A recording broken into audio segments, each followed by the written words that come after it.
Bienvenidas, bienvenidos a un nuevo programa de Modo Libro, este espacio en Futurock en el que cada martes nos juntamos a hablar de lo que más nos gusta, que es la literatura, y suspender un ratito lo real para meternos en el mundo de los libros. Si participan del sorteo, como siempre, como cada martes, tienen que comentar acá abajo en YouTube. Van a estar participando por el sorteo de Nadie, Nada, Nunca, novelaza del escritorazo Juan José Saer, de la cual les voy a estar hablando en minutitos nomás.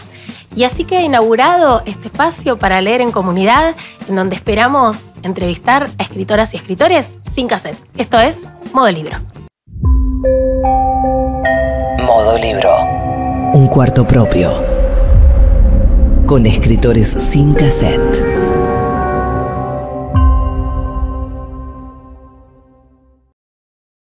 Hoy en Modo Libro vamos a hablar con Eduardo Halfon, escritor guatemalteco, que tiene una obra inmensa, lleva publicado ya más de 20 libros, que además todos conversan entre sí, así que es bien difícil decir cuándo termina uno y cuándo empieza el otro. Viene a presentar este libro, Tarántula. ¿Cómo estás, Eduardo? Bien, hola. Bienvenido. Gracias. Qué alegría tenerte en Modo Libro. Alegría la mía, estar en Buenos Aires. Alegría, iba a decir leerte, aunque es un poco ambigua la sensación. Sí, no sé si alegría sea la palabra correcta, pero sí te entiendo. En realidad, me voy a acordar siempre de esta novela. Yo pongo donde leo. Sí. Y esta es en la guardia de un hospital. La leí de corrido y me acompañaste de una manera genial. ¿En el hospital? Claro. Tuve un episodio, no grave, aquí estoy, no se preocupen. Pero bueno, la literatura salva. Y en este caso yo no estuve en este hospital. Estuve en este campamento de niños, pasándola mal con ellos. Sí, lo siento. No sabes si pedirme disculpas. Sí, casi que te tengo que pedir disculpas y agradecerte al mismo tiempo. Muy extraño. Antes de empezar a hablar de la novela, quiero ubicarme en coordenadas de ficción o realidad. ¿Esto está basado en un hecho real? Sí. O sea, ¿vos estuviste en este campamento del que hablas en la novela? No en ese, estuve en otro. Es importante esa distinción, ¿no? A ver, todo lo que yo escribo, todo, esos 20 libros, todo cuento, toda novela, está anclado en algo muy mío. ¿Sí? Uso una memoria, un dato, una imagen como trampolín. Es el punto de partida para luego hacer algo ficticio. O sea, esto es ficción. Esto no es autobiografía y no es autoficción tampoco. Es ficción. Eso que están tan de moda ahora. Demasiado como de moda rótulos, y no se entiende. ¿Qué quiere decir eso? ¿No? Es una categoría tramposa. ¿Sabes por qué? Porque todo es autoficción. Te voy a decir por qué. En mi opinión, humildemente, toda literatura es autobiográfica, en más o menos grado, ¿no? Emilio Renzi es Ricardo Piglia, de alguna manera. Belano es Bolaño, de alguna manera. Madame Bovary soy yo, decía Flaubert, ¿no? Todo lo que escribimos tiene algo de nosotros. Y todo lo que escribimos es ficción. Que vos me digas que es no ficción, no te creo. Algo de ficción hay en esa no ficción, ¿sí? El solo hecho de ordenarlo, de decidir qué sí te cuento y qué no te cuento, y hay un proceso de ficcionalizar. Entonces, ergo, todo es autobiográfico y todo es ficción. Entonces, decir que es autoficción no lo entiendo. Incluso el proceso de la memoria. Exacto, especialmente. Contiene algo de ficción. Especialmente la memoria. La memoria es ficción, no es mentira. No, uno lo puede poner a prueba en las familias. Yo, por ejemplo, tengo una abuela que, según mi tío y mi tía, son personas diferentes. Absolutamente. Es la misma persona, claramente, pero los recuerdos que uno prioriza por... Sí. Y tu memoria de un evento va cambiando. Total. Le metes, le quitas, se estira, se encoge. Es ficción la memoria. Entonces, sí, para volver a tu pregunta, uso una experiencia real, siempre, para luego dejarla. Inmediatamente dejarla. Entonces, yo viví una experiencia como la que narro en Tarántula. No esta es otra. Este Eduardito Halfon es otro, no soy yo. Mi narrador no soy yo, aunque se llame Eduardo Halfon. Pero la suelto, porque no quiero contarte una anécdota. Esto no es anecdotario, ¿no? Lo que a mí me pasó es una anécdota que te cuento en un ratito, ¿no? Llevar esa anécdota al plano de la literatura requiere otra cosa, requiere la ficción. Vamos a contar en materia de trama. Lo que plantea Tarántula es la experiencia de dos hermanos, adolescentes, preadolescente uno de ellos, que están viviendo en los Estados Unidos, emigrados de Guatemala después del conflicto de los 80. Durante, Y vuelven a Guatemala sí, a una suerte de entrenamiento que en principio podría parecer de Boy Scouts, sí, o bueno, de a ver, sobrevivir en la selva. Te voy a añadir Sí. un detalle que creo que es importante. Nosotros huimos de Guatemala, Ujú. igual que ellos, pero hablemos de nosotros. En el año 81, Ujú. cuando yo tenía 10 años. O sea, el día de mi 10º cumpleaños huimos de Guatemala. Eso coincide con la masacre de civiles mayas en por ese supuesto. momento, ¿no? Es que la masacre, el genocidio, El genocidio, sí. duró 36 años. Ujú. O sea, empezó en los 60 y terminó en el 96. ¿no? Y la novela sucede en el 84. Es quizás el peor momento de la guerra, el peor. ¿no? El más violento, el más inhumano, fue ahí. Entonces nosotros salimos en el 81 porque la guerra, que había estado mayormente en las montañas, entró en la capital. Ujú. ¿sí? Yo tenía 9 años y recuerdo ese momento. Recuerdo que de repente había guerra. No había guerra antes y de pronto hay disparos, hay bombazos, hay guardaespaldas por todos lados. ¿no? Mi papá de pronto tiene un guardaespaldas. Encuentro una pistola en la mesa de noche de mi papá. Contás un partido de béisbol en donde Sí, se sí, siguió sí, jugando sí, al sí. béisbol mientras se escuchaban los tiros. Un helicóptero. Nivel de Sí, naturalización una de la escena, violencia cotidiana. Sí, claro, una escena cortita en donde un helicóptero empieza a ametrallar a una cuadra del diamante de béisbol y nosotros seguimos jugando como que sin nada. Sí. Entonces, entra la guerra a la capital, se pone muy, muy dura la situación en Guatemala y nosotros huimos a Estados Unidos.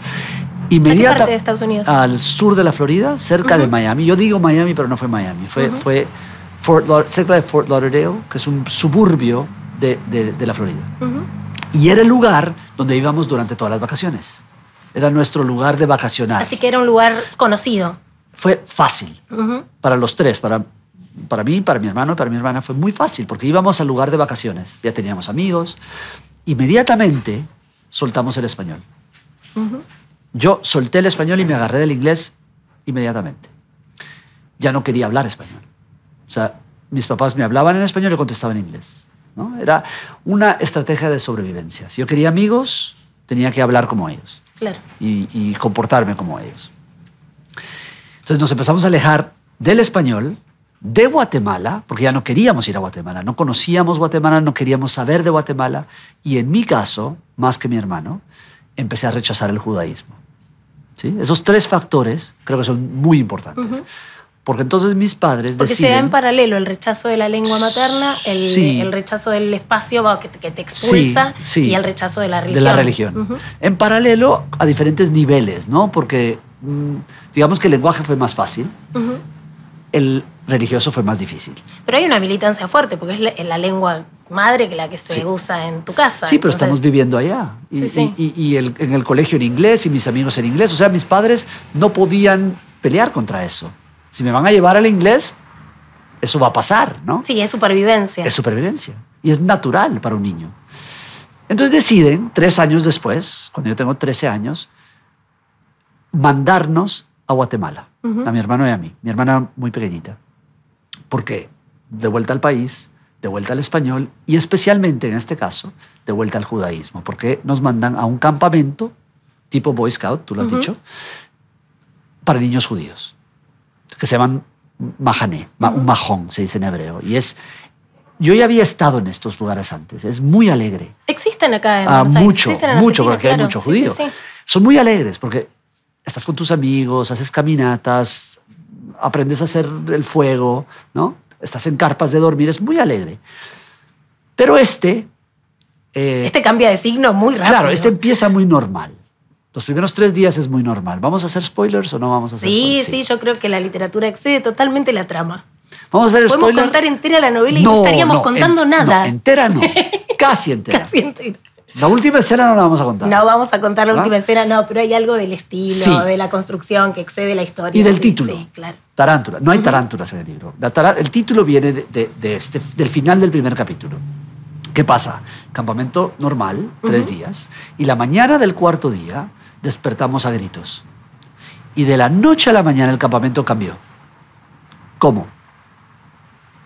Gritos, y de pronto estamos todos dormidos en la carpa, se tira la puerta, entra luz y yo veo a nuestro monitor. ¿Se dice monitor en Argentina? Sí, se entiende. Como el coordinador, sí. Pero era el de nuestro grupo, ¿no? Tu monitor. El referente, sí. Vestido de negro, con un palo en la mano, pegando alaridos, y yo creo ver una tarántula caminando en el brazo. Y tardo unos segundos en notar que no era una tarántula, era una esvástica.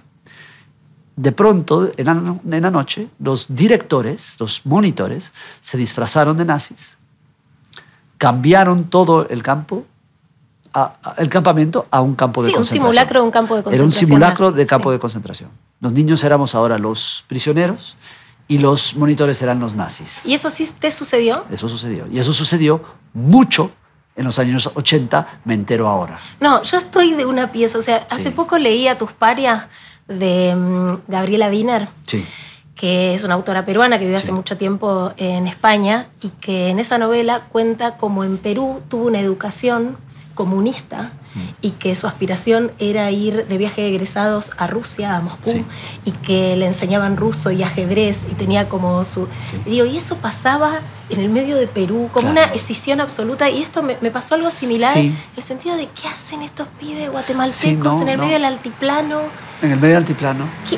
Porque ahí la genialidad es como absoluta. Sí. Desde que se publicó el libro tiene un año.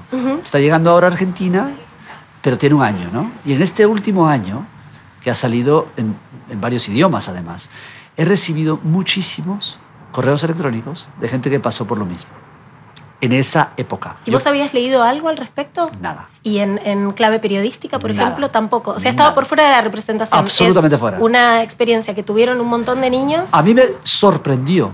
Que nadie hubiera hablado. No, me sorprendió que más niños lo pasaron. En Nueva York, en Israel, en Argentina, en Chile, en México. O sea, era una experiencia, el simulacro, usar el simulacro para educar. Y la idea, si te la cuento así, no es mala. ¿No? Es siniestra la idea. No, la idea de usar el teatro para educar a niños, de vestirte y hacer el papel, es buenísima. Brecht habla de esto, los fines didácticos del teatro. Sí. En Estados Unidos... Un teatro demasiado inmersivo. No, para. Este caso se les fue de las manos. O sea, llevaron esa idea a un extremo de violencia y de trauma inhumano casi, ¿no? Pero como idea, ¿sí?, es perfectamente válida. En Estados Unidos hacen simulacros de la guerra civil. ¿Sí? Se llaman reenactments, que la palabra en inglés me encanta porque es reactuar.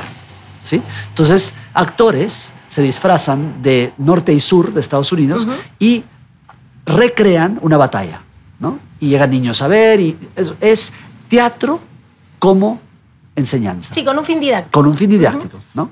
Entonces, mucha gente que me contó que pasó por esta experiencia me dijo, pero fue muy positiva, porque no fue así, ¿no? No fue así de extrema como lo que aparece en el libro. Fue una experiencia que sabíamos que medio venía, no nos tomó tal por sorpresa. En este caso, es una recreación muy verosímil, ¿no?, de un campo de concentración nazi. El protagonista tiene un abuelo polaco que sobrevivió al Holocausto y tiene el número que le tatuaron en el campo de concentración y demás. Y hay una reflexión sobre esta didáctica, en principio, de que los nietos tienen que tener viva la memoria esa de los abuelos. Y yo me pregunto si, la historia, los museos del Holocausto, las múltiples cosas que me parece demasiado extremo. O sea, yo te escucho y me decís, no, tiene un fin didáctico, no sé qué, quizás influida por tu novela, por tu ficcionalización y por tu exageración de eso. Pero hay algo ahí de subrayar para que imprima que me parece innecesario en algún punto. Sí, a mí también. Sí, a mí también. Pero digamos que entiendo la postura, ¿no? De cómo hacer para transmitir la historia. ¿Qué vamos a hacer? Porque no puedes ignorarla, ¿no? O sea, yo tengo un problema con ir a campos de concentración. Porque voy a Auschwitz y voy como turista, ¿no? Y digo, pues esto no está bien. Esto no está bien. Estamos como rindiéndole culto a un lugar de genocidio, de matanza. Pero ¿qué vas a hacer? No hacer nada es peor, ¿no? Decir esto no pasó, construyamos aquí un centro comercial, no pasó nada. Entonces yo tengo varios... No, y eso además alentaría el discurso negacionista, que además es poderoso y con el avance de las derechas mucho más. Exactamente. Entonces, ¿cómo vas a transmitir la historia? Uno, y lo dice Samuel en el libro, porque yo luego le doy el micrófono así y le digo, contame, explícame por qué hiciste lo que Samuel hiciste. es el capo del falso campo de concentración, el monitor. monitor. Me gusta que le digas capo. Y porque así le decían, ¿no? En los campos de concentración nazis. El capo... Claro, yo le digo monitor, Claro. porque no termino de creer que es capo. Pero en ¿no? esta psicomagia que está Sí, planteando. Sí, es capo. Para hacer una suerte. Durante ese día fue capo. Bueno, ese día fue capo. Sí. Es un tipo que además es descrito como de una belleza alucinante. Muy guapo y amoroso, y es tu mejor amigo y es tu protector. Fue todo los primeros 3 días. Una pregunta sobre eso, porque vos ahí tematizás la belleza. Sí. Esto de que la belleza te hace generar cierta confianza. Por ejemplo, acá en la dictadura cívico-militar argentina hay un personaje siniestro muy conocido, Astiz, que se llamaba el Ángel de la Muerte, que era un rubiecito, ojos claros, súper buen mozo, que se infiltró en Madre Plaza de Mayo, hizo desastres, un torturador, un tipo muy jodido. Que, claro, pero la gente confiaba porque es como que lo bello es más querible, ¿no? Entonces, cómo esos niños están embelesados y están casi ya sumisos, antes que a la autoridad, a la belleza. ¿No? Sí. Yo digo, en unos bellos ojos azules aún no entraba lo siniestro, ¿no? Ahí estaba lo siniestro, pero yo no lograba verlo todavía, antes de que él se develara. ¿Sí? Pero Samuel, entonces, es el Samuel Bloom, es el capo, el monitor, que se vuelve capo. Y luego en el libro, para mí era importante tener una escena, muchos años después, con Samuel, ¿no? Y en Berlín. Sí, porque lo confronta, le dijo, ¿para qué? ¿Para qué hacernos pasar por todo esto? Y le dejo hablar, ¿no? Bueno, ¿por qué? Y entonces entra el tema de la transmisión. ¿Cómo vas a transmitir la historia? ¿Cómo vas a transmitir el dolor? ¿Y cómo vas a transmitir el trauma? Porque lo que él está haciendo es queriendo enseñar el trauma con el trauma. O creando un nuevo trauma. Entonces estos niñitos que tuvieron que soportar un campo de concentración durante un día, ¿no? Es una situación muy compleja, muy dramática, que es fantástico. Es que la descripción son pequeñas vejaciones que sumadas dan... Claro, que es lo que sucedía. O sea, recrearon el maltrato a los prisioneros. Y lo sentís en el libro. O sea, se siente ese terror. No, se siente en el cuerpo, se siente la arbitrariedad de esa violencia. Más porque son niños. Claro. O sea, no es con adultos la cosa, es con niños muy pequeñitos. Lo que pasa es que en los campos de concentración también hubo niños muy pequeñitos. Sí, pero nos mataban inmediatamente. O sea, no vivían. Los primeros en morir eran los ancianos y los niños, ¿no?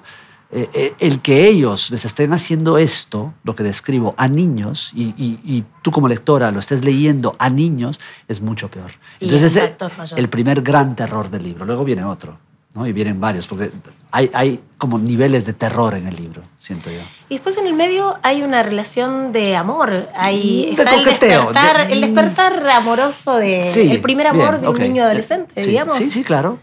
Que le gusta a una chica y la chica pareciera gustar de él porque tienen que custodiar juntos una bandera. Sí, cuidar una bandera. Y bueno, y hacer turnos a las 3 de la mañana y entonces una noche se encuentran y la chica pide que lo acompañe el mismo chico y hay un roce de rodillas, como una cosa muy iniciática. Es un flirteo que ya es adolescente. O sea, ya no es inocente. ¿Sí? Hay un primer... Yo no le diría amor, porque tampoco, pero sí una fascinación, una atracción, un coqueteo con esta chica que luego se corta porque sucede lo que sucede en el libro. Y ella aparece muchos años después que para mí es muy importante. Quizás hasta más importante que Samuel. Porque ella funciona, primero como contextualiza. Ella ayuda al narrador, a Eduardo Halfon, a entender, a ubicarse, a revivir no solo el día del campamento, sino su forma de ser judío en Guatemala. ¿Sí? Pero luego ella también lo recontacta, lo empuja a esta reunión con Samuel Bloom. O sea, funciona casi como que guía, ¿no? Como una guía que lo va a alentar a juntarse con Samuel y pedirle que rinda cuentas. Y ahí aparece también la consecuencia del adoctrinamiento juvenil que sufrieron, ¿no? Porque hay una sumisión del protagonista a esta figura de autoridad, casi como que acto reflejo, vuelve a ser el niño de esos días del campamento, en donde le dice sí señor, ¿no? Hasta que puede tomar cierto distanciamiento. ¿Vos te encontraste con esa persona? ¿O esa parte es ficcionalizada? Todo es ficcionalizado. Pero Samuel Bloom existe de alguna manera, ¿no? Es un compuesto de varios, de uno especialmente. Entonces sí. ¿Pero tuviste chance de encontrarlo de adulto? Claro. ¿Y de hacerle estas repreguntas? Claro. Mi temperamento es muy distinto al del narrador. Me explico. Yo me recuerdo cuando sucedió todo esto, ¿no? Cuando empezó a suceder todo esto en el campamento. Y me pareció muy interesante cómo diferentes niños reaccionaron de diferentes maneras. Hubo, yo incluido, los que inmediatamente empezamos a obedecer. Inmediatamente. O sea, no peleamos de vuelta, no cuestionamos, es, ok, que hay que marchar en fila recta. Luego hubo los que se resistían pasivamente. No voy a hacer lo que me dices.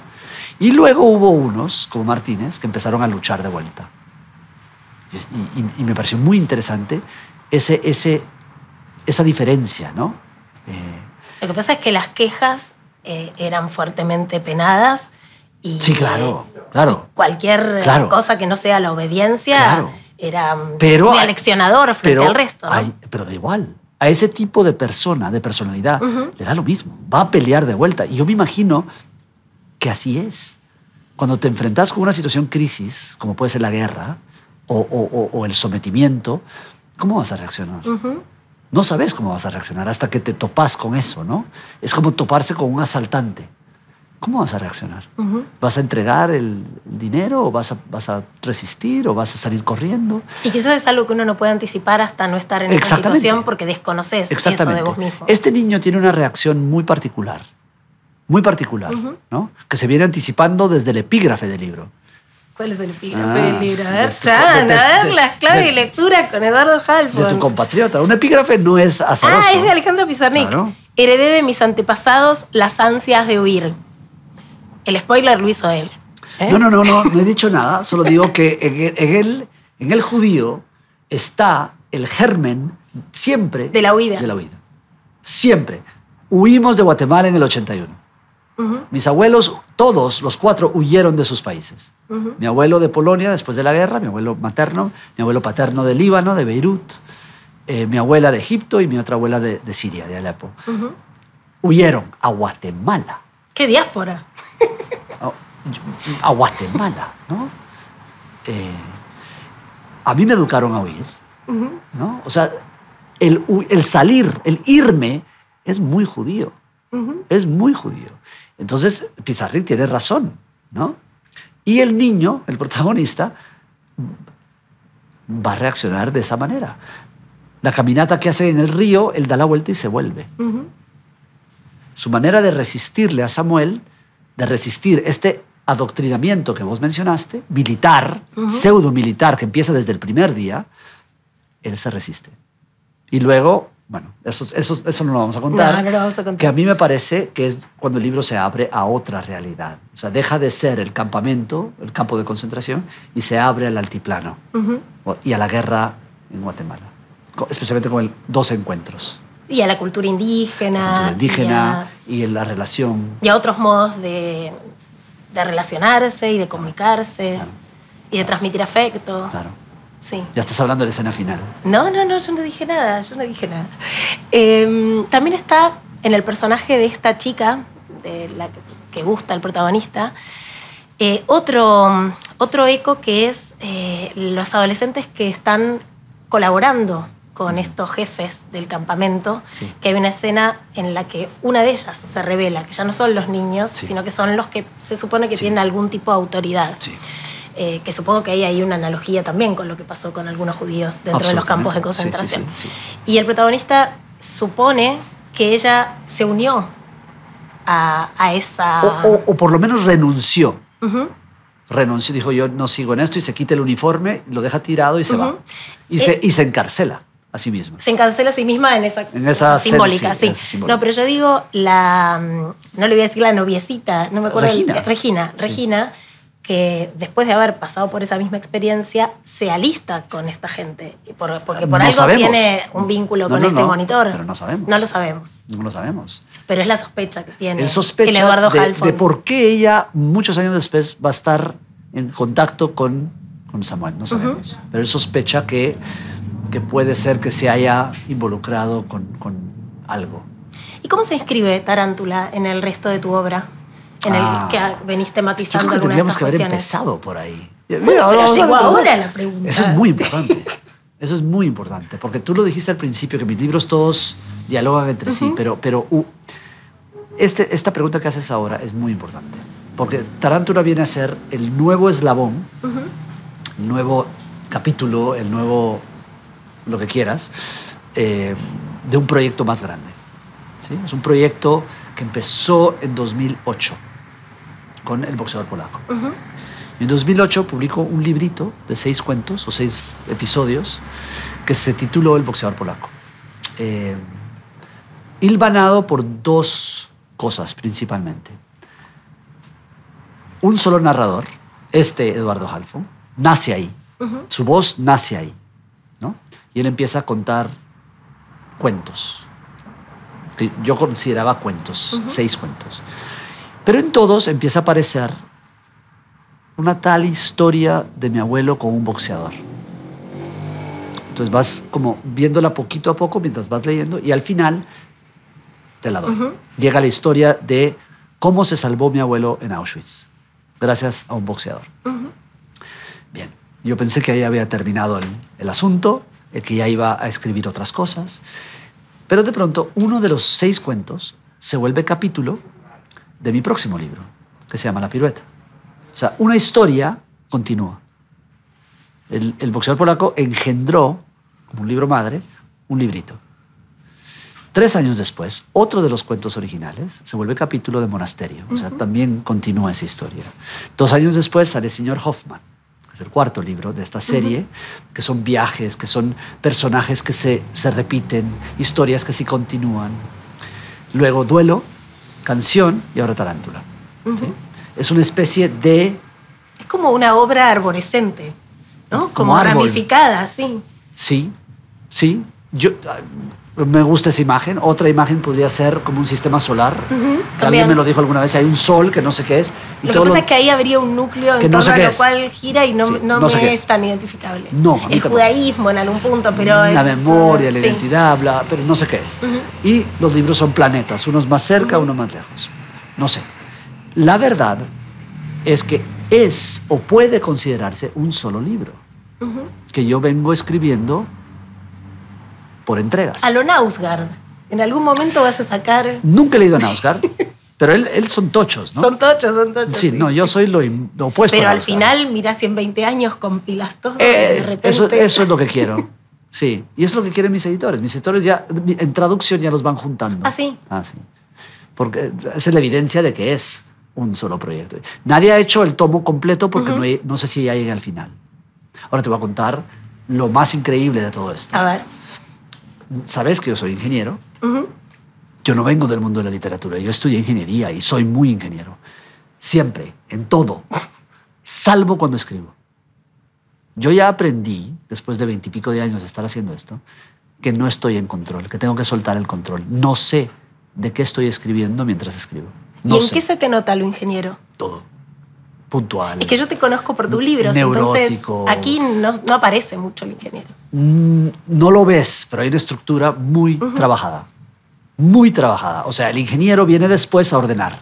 El primer manuscrito lo escribe no sé quién y me dejo llevar y no sé qué va a pasar. No sé qué va a pasar. No sé si la historia va a ser larga, corta, para allá, para allá. Escribo fragmentos durante mucho tiempo, cositas, ¿no? Y las voy poniendo sobre la mesa y mucho después veo, claro, estos van juntos y puedo hacer una especie de novela, pero yo lo considero un conjunto de relatos. ¿Y tu familia cómo te lee? ¿Cómo es la recepción? No sé si me leen. ¿Cómo no te va a leer si hablas de ellos todo el tiempo?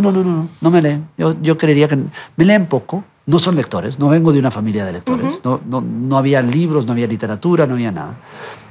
Lo que yo hago es una especie de literatura poco convencional, además. O sea, tener que explicar que se llama Eduardo Halfon, pero no soy yo, pero sí soy yo, pero ya los perdí. Entonces yo no sé qué tanto me leen, ¿sí?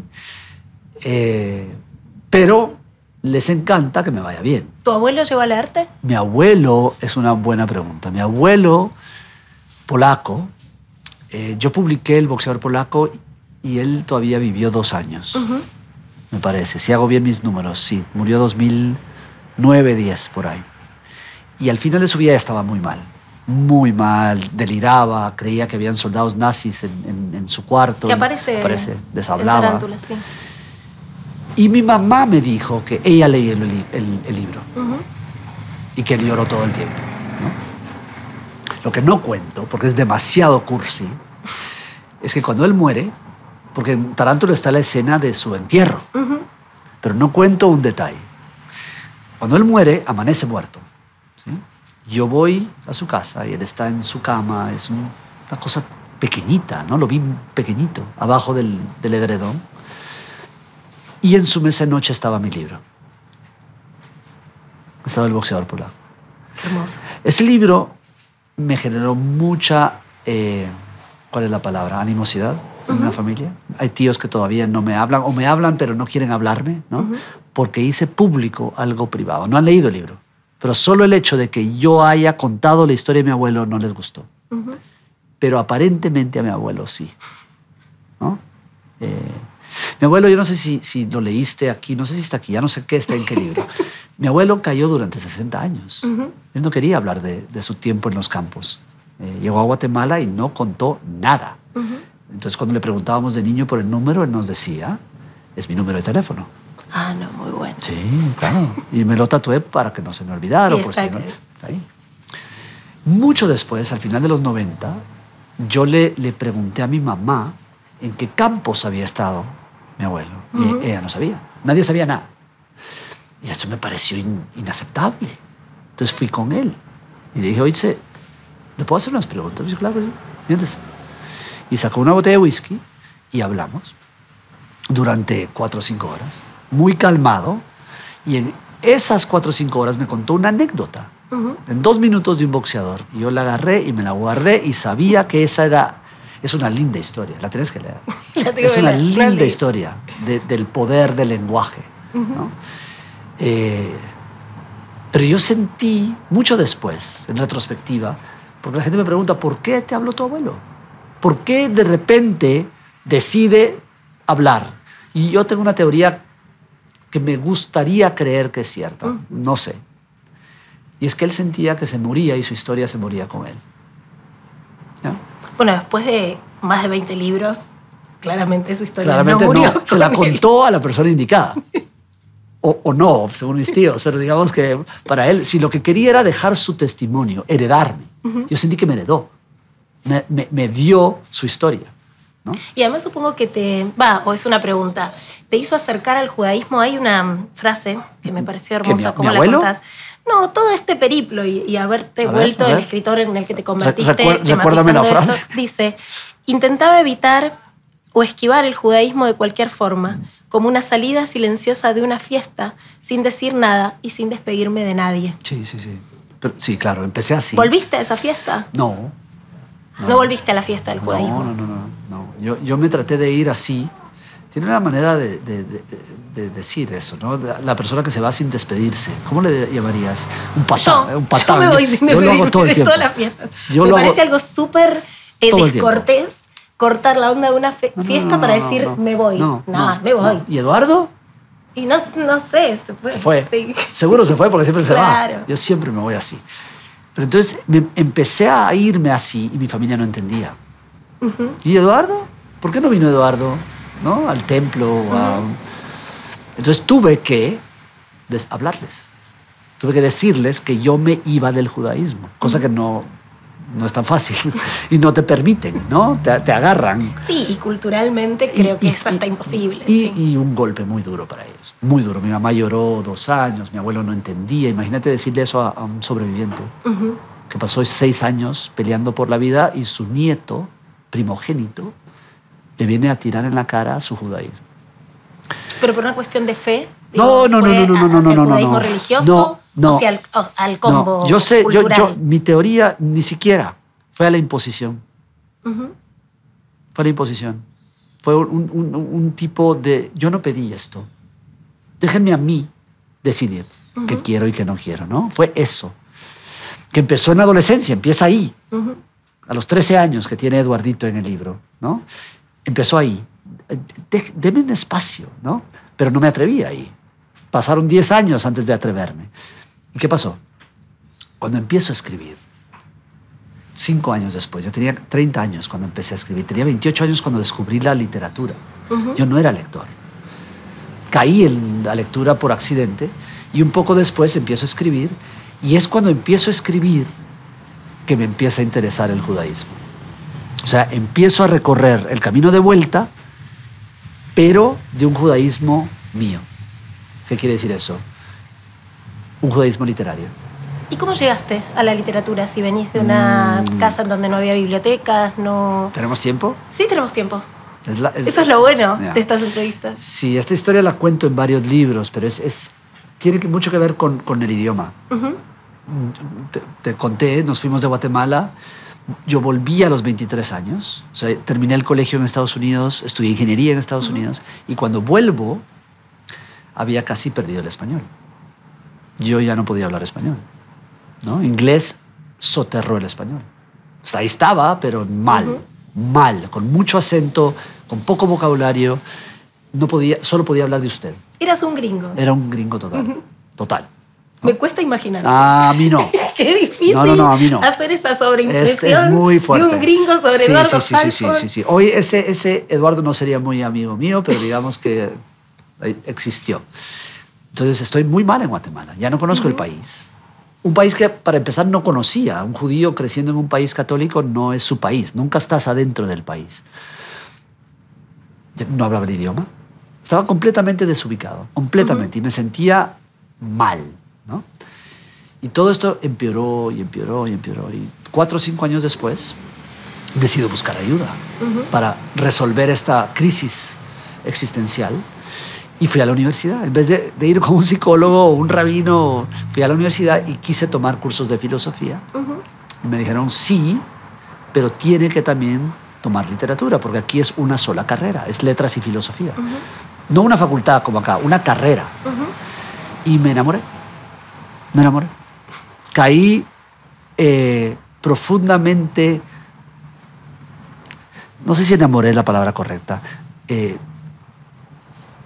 entusiasmado. Es la segunda vez que lo decís en la entrevista. Te voy a hacer como de analista lacaniana y no te lo voy a dejar pasar porque estamos en Buenos Aires. ¿Sabes por qué? Es la segunda vez que decís que del amor no.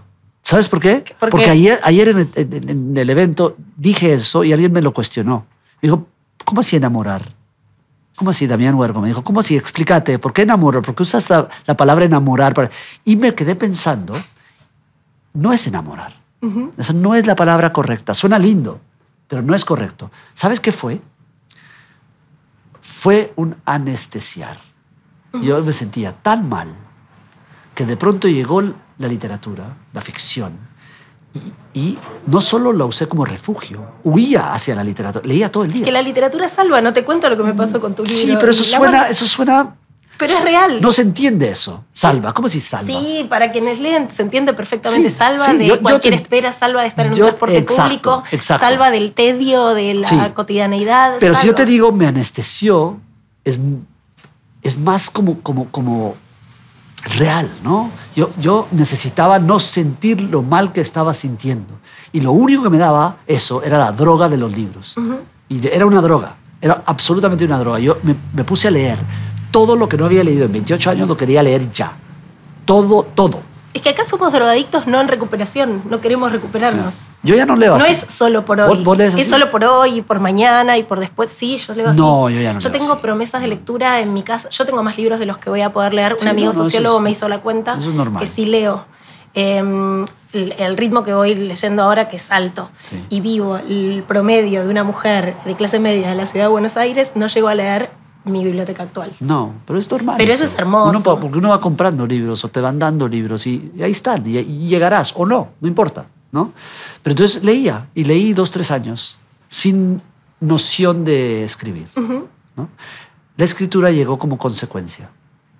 Es una reacción a demasiados libros. O sea, me enfermé, me dio una especie de fiebre quijotesca por llenarme de demasiados libros y el rebalse fue empezar a redactar.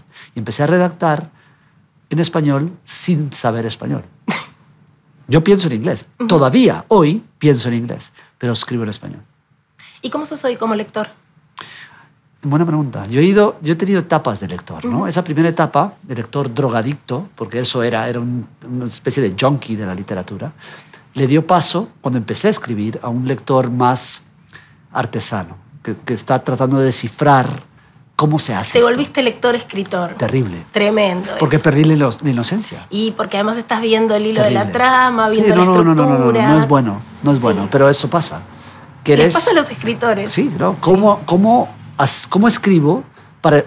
Tengo que empezar a entender cómo tocan guitarra los grandes maestros de la guitarra y a copiarles, a tocar covers, ¿no? Eso da paso a un tercer lector, cuando empiezo a publicar, que es el menos agradable de todos, que es el lector impaciente, el lector intolerante, hijo de puta, ¿no? El primer lector hubiese terminado todo libro que empezaba. 2 páginas y te corto. No, bueno, pero eso cualquier lector entrenado. Yo abandono más libros de los que termino porque ya no hay tiempo. No, claro. Ya no hay tiempo. Uno tiene que aprender a... Y sin culpa, sin ningún tipo de culpa. Ninguna culpa. Ahora creo que estoy en otra etapa. Ahora cada vez vuelvo más a releer. Eso es porque estamos grandes, Eduardo. Sí, vuelvo a los libros que me marcaron, a mis clásicos, los quiero releer cada vez más. ¿Cuáles son tus clásicos? Mis clásicos son los libros que yo descubrí cuando descubrí la literatura, ¿sí? Porque la impronta fue mucho más fuerte. Los primeros amores, digamos. Los primeros amor, amores, sí. sí, Bolaño. Bolaño se estaba convirtiendo en Bolaño cuando yo me estaba convirtiendo en lector. ¿Los detectives salvajes? Especialmente los detectives. Y los cuentos. Especialmente. Y Estrella Distante. Esos 3. Pero, mi novela favorita. Pero los detectives, que he leído muchas veces, ¿no? ¿Y chequeas las traducciones de los idiomas que sí hablas? Por ejemplo, solo en inglés. El inglés es muy complicado. Muy complicado. Porque vos escribís en castellano. Pero pienso en inglés. Pero pensás en inglés. ¿Pero te traducís a vos mismo en inglés? No. Entonces tenemos un arreglo con mi traductor, que medio que soy co-traductor, porque le reviso mucho. Y le reescribo y es difícil. ¿Y sonás parecido a vos mismo? ¿Cómo en inglés? ¿En inglés? Sí, porque me aseguro. O sea, la música que vos notas aquí, la quiero en el inglés también. En los demás idiomas no puedo. Puedo leer francés, porque hablo francés, pero no suficiente para involucrarme. Y ya, no hablo nada más. Entonces yo tengo que confiar en que el alemán y el italiano y el japonés y el noruego y el sueco van a hacer su trabajo, ¿no? ¿Y en Guatemala cuál es la recepción? Bien, pero Guatemala es un país de no lectores. No hay lectores en Guatemala. Y mucho menos lectores de este tipo de libro, ¿no? El poquito que hay, muy bien, me aprecian, ¿no?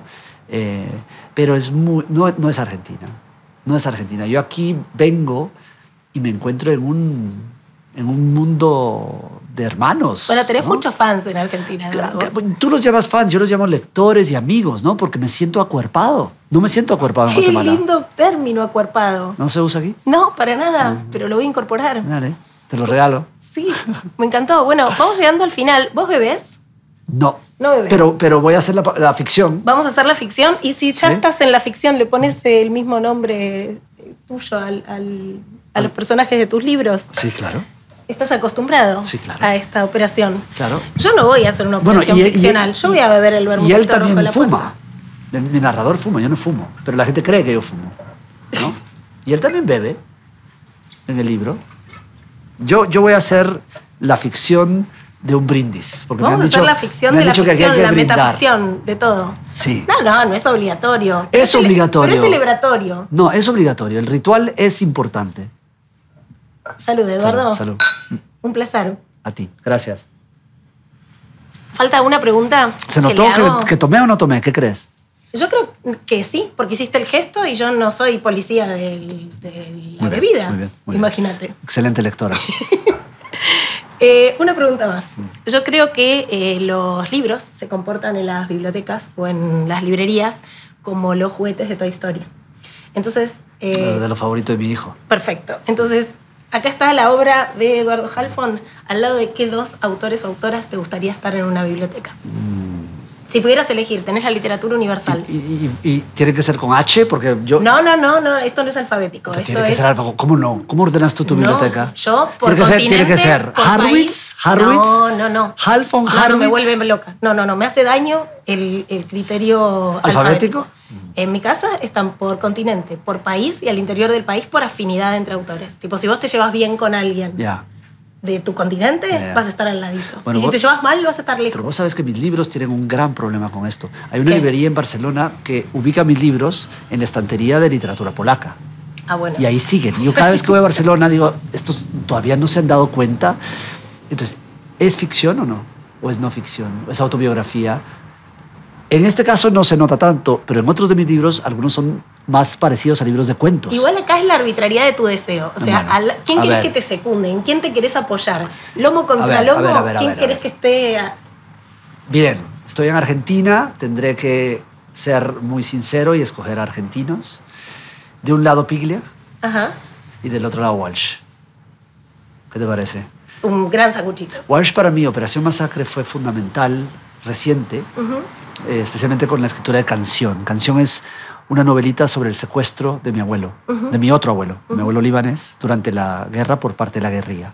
Y leer Operación Masacre fue fulminante. Esa construcción que hace Walsh y él como figura también, ¿no?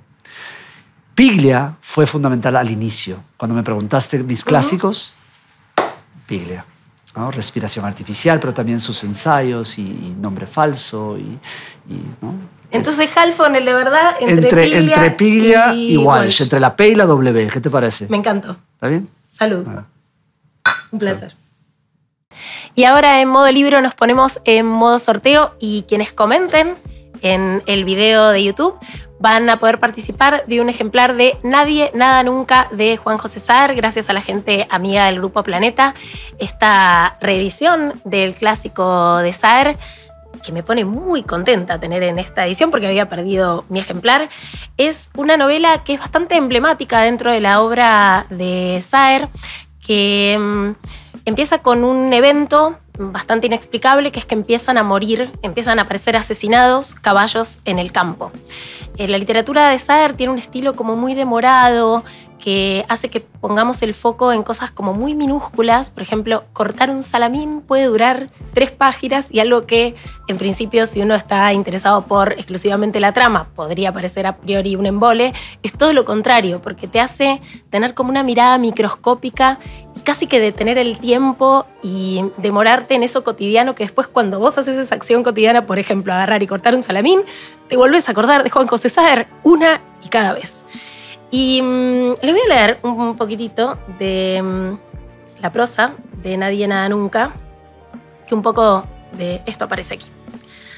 Aunque la punta de la alpargata casi la toca, sigue inmóvil, como si fuese un dibujo negro, una mancha Rorschach estampada en la cara exterior del cenicero. Pero es demasiado gorda para dar esa ilusión, y emite, porque está viva, algo, un fluido, una corriente, que permite, incluso sin haberla visto, saber que está ahí. Está hablando de una araña. Cuando la alpargata la toca, retrocede un momento y después salta hacia un costado, despegándose del cenicero. No ha terminado de tocar el suelo que ya la planta de la alpargata, que el gato blande, la aplasta contra la baldosa colorada. El centro del cuerpo negro se ha convertido en una masa viscosa, pero las patas continúan moviéndose, rápidas. El gato, la alpargata en alto, dispuesto a dejarla caer por segunda vez, permanece inmóvil. De la masa viscosa ha comenzado a salir, después de un momento de confusión, un puñado de arañitas idénticas, réplicas reducidas de la que agoniza, que se dispersan despavoridas por la habitación. En la cara del gato se abre un camino de sombra perpleja, maravillada, y después, de un segundo de vacilación, la alpargata vuelve a golpear contra la baldosa, resonando. Ahora la mancha ha quedado inmóvil y definitiva, adherida a la baldosa colorada. El gato mira a su alrededor. De las recién nacidas, producto de la rápida multiplicación que acaba de operarse, ni rastro. Así mata una araña Juan José Saer. Si quieren participar del sorteo de Nadie, Nada, Nunca, dejan sus comentarios acá abajo en el video de YouTube. No puedo creer que hayan reeditado a Saer. Nunca pensé que iba a tener un ejemplar nuevo de Nadie, Nada, Nunca. No puedo vivir sin este libro. Bueno, el que más o la que más esmere en los comentarios se va a llevar este ejemplar a su casa.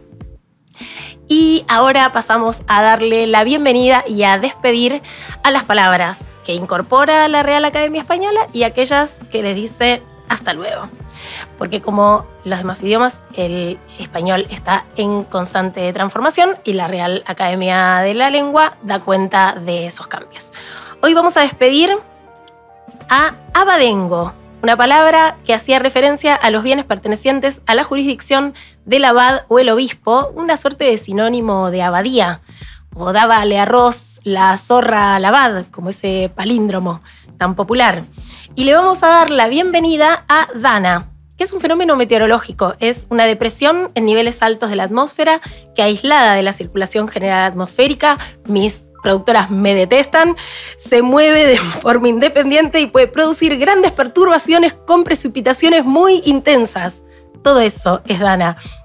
Para los desprevenidos es lo que pasó en Valencia, que provocó más de 200 muertes a finales de 2024 en España, que también se conoce como gota fría, así que esperemos que no sucedan muchas danas, pero bienvenida la palabra al diccionario de la Real Academia Española. Y acá llegamos al final de otro encuentro de Modo Libro, esta lectura en comunidad que planteamos desde Futurock, que además ya tenemos ahí un fandom que se viene sumando todos los martes, así que muchas gracias por estar del otro lado. Activen la campanita, así les avisa de cada nuevo episodio. También nos pueden escuchar por Spotify. Se pueden dar una vuelta acá por la librería de Futurock, que queda en Medrano 707, que pueden hablar con Julia y con Flavia, que les van a recomendar los mejores libros, tanto de la editorial de la Futu como de otros sellos. Y bueno, nos pueden acompañar una vez más aquí en nuestro canal de YouTube. Conducción, quien les habla, Eugenia Sicabo. Producción, Carolina Salvini y Paulina Cosi. En cámara, Antu Martín. En operación de audio, Orlando Gambini. En coordinación audiovisual, Martina Bayur. En coordinación general, Lucía Suez. En ediciones Futurock, Leila Gamba. Le mandamos un shout out a toda ese grupo de lujo, un equipazo que tenemos detrás de cámara haciendo que esto pueda suceder. Y nosotros nos vemos acá. Comenten, participen por el libro en otro episodio de Modo Libro el próximo martes. Hasta la próxima.